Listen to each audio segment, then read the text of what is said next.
రఘురామకృష్ణరాజు గారు తాజాగా కూడా ఒక స్టేట్మెంట్ ఇచ్చారు. సునీల్ నాయక్, సునీల్ కుమార్‌లని వదిలిపెట్టదు. చట్టం తన పని తాను చేస్తుంది. వాళ్ళ మీద శిక్ష ఉంటుంది అన్నట్టు. ఇప్పుడు ఈ ఈ 2 ఏళ్లలో శిక్ష వేయొద్దని ఎవరు చెప్పారు వాళ్ళిద్దరికీ? ప్రభుత్వం డిసిప్లినరీ యాక్షన్ ఎందుకు తీసుకోలేకపోయింది? డ్యూటీలో ఉండగా సునీల్ కుమార్ మీదన. డిసిప్లినరీ యాక్షన్ తీసుకుంటారంటున్నారు. మరి ఎందుకు తీసుకోలేదు? ప్రభుత్వానికి ధైర్యం చాల్లేదా? ఉన్న ఎవిడెన్సులు చాల్లేదా? సునీల్ కుమార్ అవినీతిపరుడు. సునీల్ కుమార్ ఆయనకి ఒక కోపం ఉంది.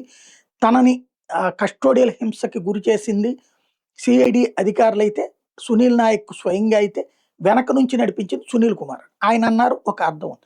ఓకే. దాంట్లో అవినీతి వేరే ఆరోపణలు చేసినప్పుడు ఆయన వేరే దేశాలకు వెళ్లారు.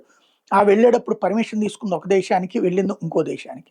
పర్మిషన్ తీసుకునేది సెలవులో ఉంటానని చెప్పడానికి.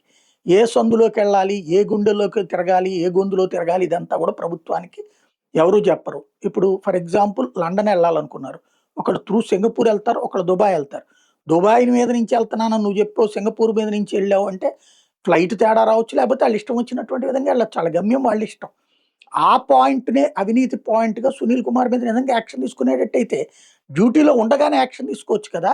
అలా కాకుండా చివరి రోజుకి కూడా ప్రత్యేకించి అడ్వకేట్ జనరల్ వెళ్ళి మరి అక్కడ క్యాట్‌లో ఇంకేముంది ఇదన్నీ గూడా దారుణమైనటువంటి నేరాలే కాబట్టి ఇప్పుడు చర్యొద్దని చెప్తే ఆగింది క్యాట్.